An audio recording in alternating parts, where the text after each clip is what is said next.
Good morning 12th class. हम lesson number 11 the rattrap पढ़ रहे थे, जिसके अंदर हमने कल ये पढ़ लिया था कि जो आयरन मास्टर होता है वो वहाँ से अपने लास्ट वर्ड बिना कहे चला जाता है और उसके बाद में उसकी जो बेटी होती है जिसका नाम एडला विल्मिंसन होता है वह वहाँ उस फोर्ज के अंदर उस रेड ट्रैप सेलर को लेने के लिए आती है।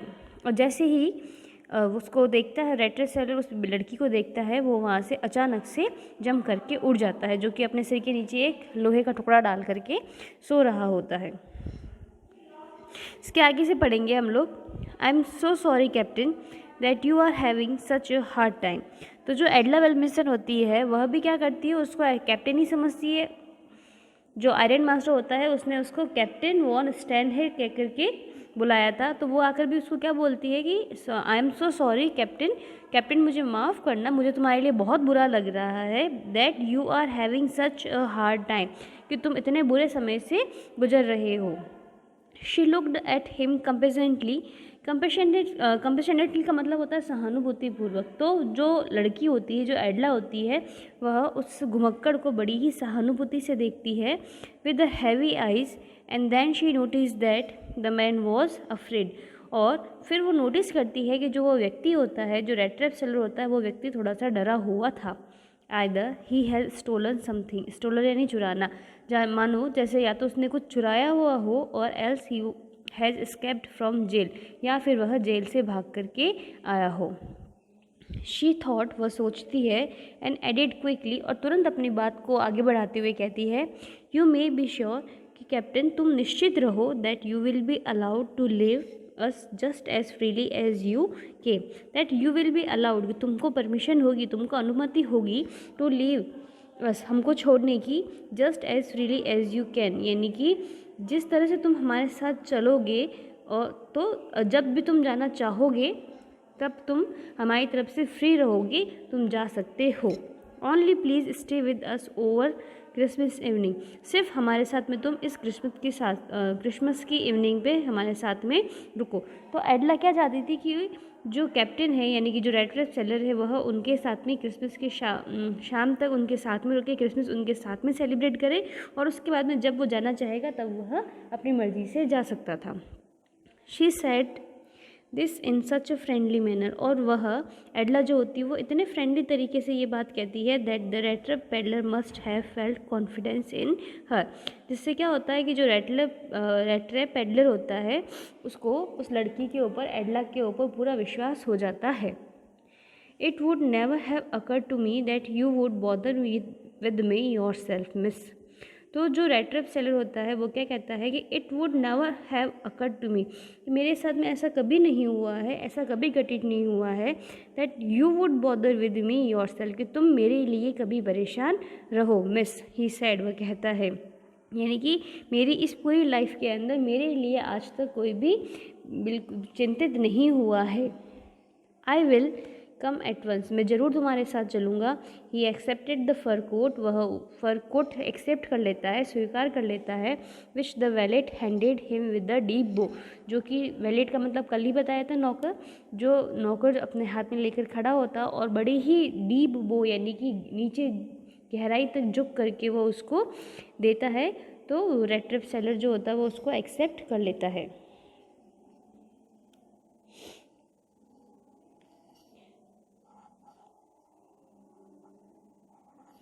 Threw it over his rags, और वो क्या करता है कि उस फर कोट को अपने जो फटे हुए कपड़े जो उसने पहने हुए होते हैं, जो चीथड़े उसने पहने हुए होते हैं, उसके ऊपर डाल देता है।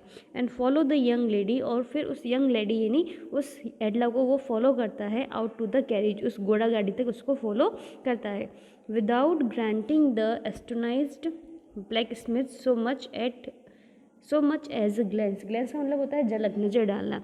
बिना, जो इतने आश्चर्य के अंदर जो वहाँ पे ब्लैक स्मिथ बैठे थे, जो लोहार बैठे थे, उनको बिना एक झलक देखे हुए वह उस यंग लेडी को फॉलो करते हुए घोड़ा गाड़ी तक चला जाता है।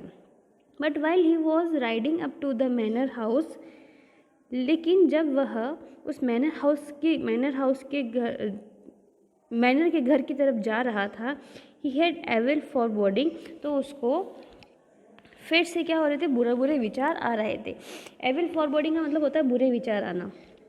Y the devil did I take the fellow's money, वो बोलता है कि मैंने जो है वह उस फेलो की यानी कि जो क्रॉफ्टर था, जो साथी था, उसका पैसा लेकर के, उसका धन लेकर के क्यों मैंने ये बुरा काम किया। मतलब वो अपने आप को ही सोचता है कि क्या मेरी बुरी मति आई थी, क्या मेरे को बुरा विचार आया था कि मैंने अपने साथी यानी कि जो किसान था उसके पैसे जो है वो चुरा लिए थे। ही थॉट, वो सोचता है।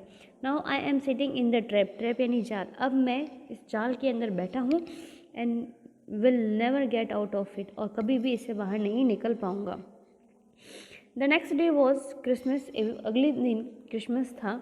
And when there iron master, यहाँ पे देयर नहीं है, द आएगा।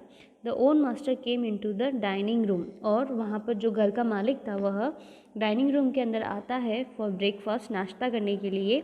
He probably thought with satisfaction of his old regimental comrade, और वह शायद ये सोच रहा था पूरी संतुष्टि के शायद वो ये सोच रहा था कि आज उसके साथ में उसका कोई रेजिमेंटल पुराना साथी जो है उसको अपने साथ देखकर कि वो पूर्ण रूप से संतुष्ट था।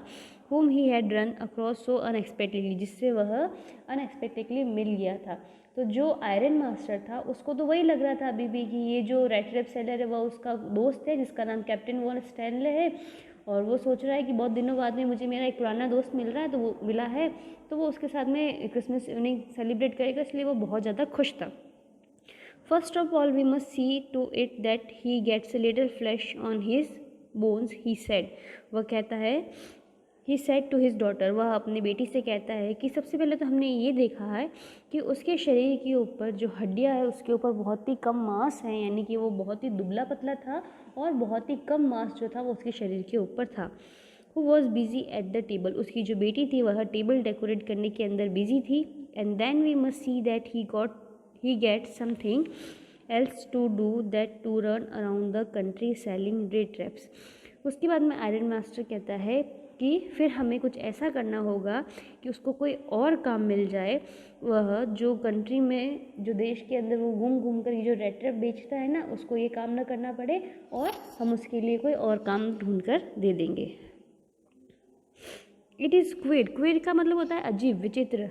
That things have gone downhill with him as badly as that, said the daughter. उसकी बेटी बोलती है कि बड़ी ही अजीब बात है कि उसके साथ में जो चीज़ें हैं वो इतनी बुरी चली गई है, यानी कि उसके साथ में इतना बुरा हुआ, ये देख करके, ये सोच करके थोड़ा सा अजीब लग रहा है। Last night I did not think there was anything about him to show that he had once been an educated man. तो उसकी बेटी बोलती है कि last night I did not think there was anything about him, कि मुझे इसके बारे में ऐसा कुछ भी नहीं लगा, to show that he had once been an educated man. तो वो ऐसे बोलती है कि मुझे इसको देख कर के एक बार भी ऐसा नहीं लगा कि ये अपनी लाइफ के अंदर कभी भी एजुकेटेड पर्सन रहा होगा, यानी कि दोनों ही बाप बेटी को गलतफहमी हो जाती है उस रेड ट्रैप सेलर को लेकर के, और दोनों ही उसको गलत व्यक्ति समझ लेते हैं। लेकिन जैसे ही वह उसके ऊपर रात को सोने जाती है, जब वो सोचती है तो वो कहती है कि मुझे इसको देख करके कभी नहीं लगता है कि यह एक एजुकेटेड पर्सन रहा होगा। You must have patience my little girl, said the father. Father बोलते हैं, आयरन मास्टर बोलता है कि तुम्हें थोड़ा सा पेशेंस रखना होगा, तुम्हें थोड़ा सा धैर्य रखना होगा little girl. As soon as he gets clean, जैसे ही वह एकदम साफ़ हो जाएगा, साफ़ सुथरा हो जाएगा, एंड ड्रेस्ड अप, नए कपड़े पहन लेगा, you will see something different, तुम उसको बहुत ही अलग तरीके से दिखेगा। यानी कि वो बोलता है कि अभी तो इसने बहुत गंदा सा है, इसने बहुत गंदे से कपड़े पहन रखे, जैसे ही वो नहा करके अच्छे कपड़े पहन लेगा तुमको वो व्यक्ति बिल्कुल ही अलग नज़र आएगा। Last night he was naturally embraced, naturally यानी स्वाभाविक, एम्ब्रेस्ड यानी शर्मिंदा। तो वो बोलता है, आयरन मास्टर बोलता है कि हो सकता है कि जो लास्ट नाइट है वह स्वाभाविक रूप से थोड़ा शर्मिंदा रहा होगा। द ट्रैम्प मैनर, ट्रैम्प यानी घुमक्कड़, manner will fall away from him with the tramp clothes. Ironmaster बोलता है कि उसका जो घुमक्कड़ स्वभाव है वह भी उसके जैसे ही घुमक्कड़ कपड़े उतरेंगे उसके साथ में ख़त्म हो जाएगा। Just as he said this the door open, जैसे ही आयरन मास्टर इतना कहता है तो तभी वहाँ पर दरवाज़ा खुलता है, एंड द स्ट्रेंजर एंटर, और वो रेड ट्रैप सेलर जो होता है, अजनबी व्यक्ति, वहाँ पर एंटर करता है। Yes, now he was truly clean and well dress. अब जो रेड ट्रैप सेलर था, जो अजनबी व्यक्ति था, वो बहुत ही ज़्यादा साफ़ सुथरा लग रहा था, बहुत ही सुंदर तरीके से उसने कपड़े पहने हुए थे। The wallet had bathed him, जो नौकर था उसने उसको नहलाया था, कट हिज हेयर, उसके बालों को कट किया था, एंड शेव्ड हिम, और उसकी शेविंग की थी। Moreover he was dressed in a good looking suit of clothes which belong to the iron master. इससे भी ज़्यादा क्या था कि उसने बहुत ही सुंदर तरीके के, बहुत ही सुंदर कपड़े पहने हुए थे, बहुत ही सुंदर सूट पहन रखा था, और जो सूट उसने पहन रखा था वह सूट जो था वह आयरन मास्टर का था। ही वॉर अ वाइट शर्ट, उसने एक वाइट कलर की शर्ट पहन रखी थी, वॉर यानी पहनना, एंड स्टार्च्ड कॉलर, उसने एक स्टार्च, उस वाइट कलर की शर्ट के ऊपर एक स्टार्च कॉलर था, एंड होल शूज़, और उसने लंबे लंबे शूज़ पहन रखे थे। But although his guest was now so well groomed, लेकिन यद्यपि उसका जो गेस्ट था, जो मेहमान था, वो अब बहुत अच्छी तरह से तैयार हो रखा था। There iron master did not seem pleased, लेकिन उनका जो मालिक था, घर का जो मालिक था, वो बहुत ज़्यादा प्रसन्न नजर नहीं आ रहा था। He looked at him with पकड़ ब्रो, पकड़ ब्रो का मतलब होता है वो है, मतलब गुस्से वाला फेस लेकर के जब देखते हैं ना आंखें ऊपर करके, तो वो उसको बड़े ही गुस्से वाले फेस से अजीब तरीके से उसको देखता है। And it was easy to understand that, और यहाँ पर ये समझना बहुत ही आसान था, that when he had seen the strange fellow in the uncertain reflection from the furnace, तो यहाँ पर ये समझना बहुत ही आसान था कि जब उसने उस अजनबी व्यक्ति को उस भट्टी की रिफ्लेक्शन के अंदर देखा था, he might have made a mistake, उसने निश्चित रूप से गलती कर दी थी। बट दैट नाउ, लेकिन अब, When he stood there in a broad daylight, लेकिन अब जब वह दिन के उजाले में उसके सामने खड़ा था, it was impossible to mistake him for an old acquaintances, तो उसके लिए अपने पुराने परिचित को लेकर के गलती करना इम्पॉसिबल था। यानी कि उस समय तो रात थी, और रात को भट्टी के जो फ्लेम थी उसके रिफ्लेक्शन में उसको देखा था, तो उसने उसको गलती कर ली थी। लेकिन अब तो क्या हो गया था, दिन का उजाला भी था, वो नहाकर भी आया था, उसकी शेव भी हो रखी थी, तो वो ये कहता है कि अब तो उसको पहचानना इम्पॉसिबल था, मतलब सॉरी, अब तो उसको पहचानने में गलती करना इम्पॉसिबल था। What does this mean, he thunder, और वो ज़ोर से चिल्लाता है, आयरन मास्टर ज़ोर से चिल्लाता है कि इस सब का क्या मतलब है। The stranger made no attempt to dissimulate, और जो स्ट्रेंजर होता है वो बिल्कुल भी वहाँ से उसकी बात समझ नहीं पाता कि एक्चुअली में उस समय हुआ क्या है। He saw at once that the splendour यानी शान शौकत had come to an end, वह देखता है कि ये जो शान शौकत उसको मिली थी यह अब ख़त्म होने वाली थी। It is not my fault sir, he said, तो जो रेट्रेप सेलर होता है वो कहता है कि सर ये मेरी गलती नहीं है। I never pretended to be anything but a poor trader, कि मैंने तो कभी किसी चीज़ का बहाना नहीं किया, मैंने तो कभी कुछ भी बनने का दिखावा नहीं किया, लेकिन मैं तो एक पुअर व्यापारी हूँ। एंड आई प्लीडेड, और मैंने तो आपसे प्रार्थना भी की थी, and begged to allow to stay in the forge, मैंने तो आपसे प्रार्थना भी की थी, आपसे विनती भी की थी कि मुझे सिर्फ फोर्ज में यानी लोग खाने में रुकने की परमिशन दे दीजिए। But no harm has been done, लेकिन इसमें भी कोई नुकसान नहीं हुआ है। At worst I can put on my rags again and go away, कि वो कहता है कि अभी भी कोई बात नहीं बिगड़ी है, मैं मेरे पुराने कपड़े जो है वो वापस से पहन लेता हूँ और यहाँ से चला जाता हूँ। Well said the iron master hesitating a little, वो बोलता है आयरन मास्टर थोड़ा सा हेजिटेट होते हुए, थोड़ा सा झिझकते हुए बोलता है, it was not quite honest either, कि ये भी बिल्कुल, ये भी सब सच नहीं है।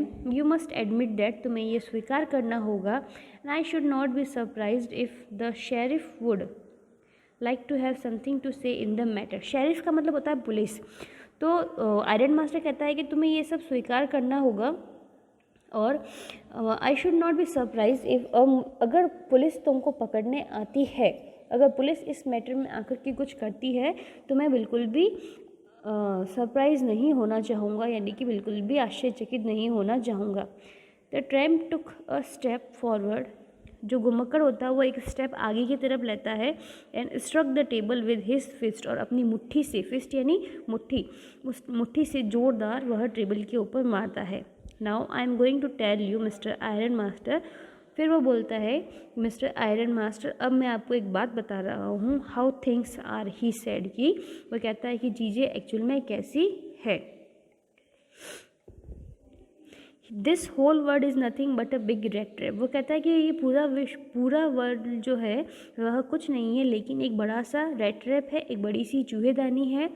All the good things that are offered to you, कि जितनी भी अच्छी चीज़ें जो तुमको ऑफर्ड की जा रही है, nothing but cheese rents and bits of पोक। वो कहता है कि ये जितनी भी अच्छी चीज़ें तुमको ऑफ़र की जा रही है ये कुछ नहीं है लेकिन यह एक चीज़ और पोक यानी कि मांस का एक टुकड़ा होता है। कि देखो इसने पहले भी कहा था कि पूरा विश्व जो है वो एक रेड ट्रैप है और लोगों को ललचाने के लिए जो है वह धन दौलत शेल्टर फूड क्लोथ्स ये सब जो है वो दिए जाते हैं और जैसे ही इंसान इसके अंदर फंस जाता है तो ये चूहेदानी का दरवाज़ा जो है वो बंद हो जाता है।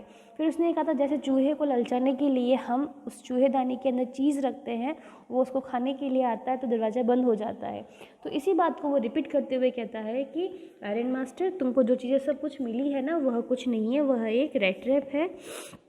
और सॉरी, जो चीज़ तुमको सब कुछ मिली है ना ये सब कुछ क्या है, एक चीज़ और मांस का टुकड़ा है। Set out to drag a poor fellow into trouble. और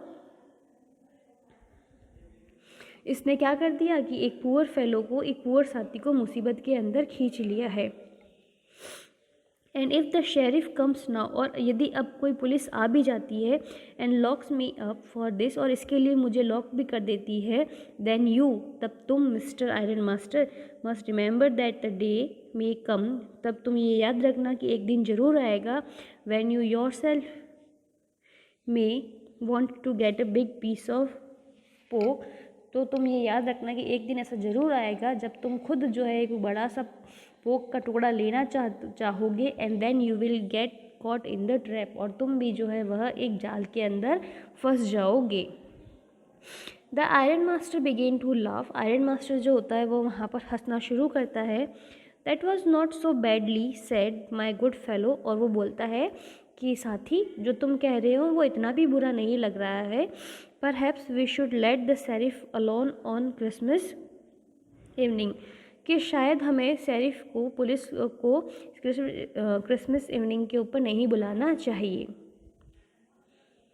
but now get out of here as fast as you can, लेकिन अब तुम जितना जल्दी हो सकता है उतना जल्दी यहाँ से चले जाओ। इसके आगे का कल पढ़ेंगे। तो क्या होता है कि जो आयरन मास्टर होता है वो यहाँ पर मिस्टेक कर करके खुद उसको यहाँ पर लेके आता है, लेकिन क्या होता है जैसे ही वो रेड ट्रैप सेलर उसके घर पे आता है और नहा करके रेडी होता है तो वो उसको ओरिजिनल वो पहचान जाता था कि एक्चुअल में कि यह मेरा दोस्त नहीं है। और फिर वो क्या करता है, सारा ब्लेम उसके ऊपर डाल देता है कि तुमने मुझे क्यों नहीं बताया कि तुम मेरे दोस्त नहीं हो, तुम मेरे घर के अंदर क्यों आए हो। तो वो बोलता है कि जो चीज़ें तुमने मुझे ऑफ़र की है ना, ये सब चीज़ें जो है वो ललचाने वाली चीज़ें हैं और मैं तो इसके अंदर फंस गया, और अगर पुलिस आती है मुझे यहाँ से पकड़ के ले भी जाती है तब कोई बात नहीं, तुम ये याद रखना कि एक दिन ऐसा भी आएगा जब तुम भी किसी चीज़ के अंदर चीज़ की लालच में आ जाओगे और तुम्हें भी पकड़ लिया जाएगा। इससे आगे का कल पढ़ेंगे।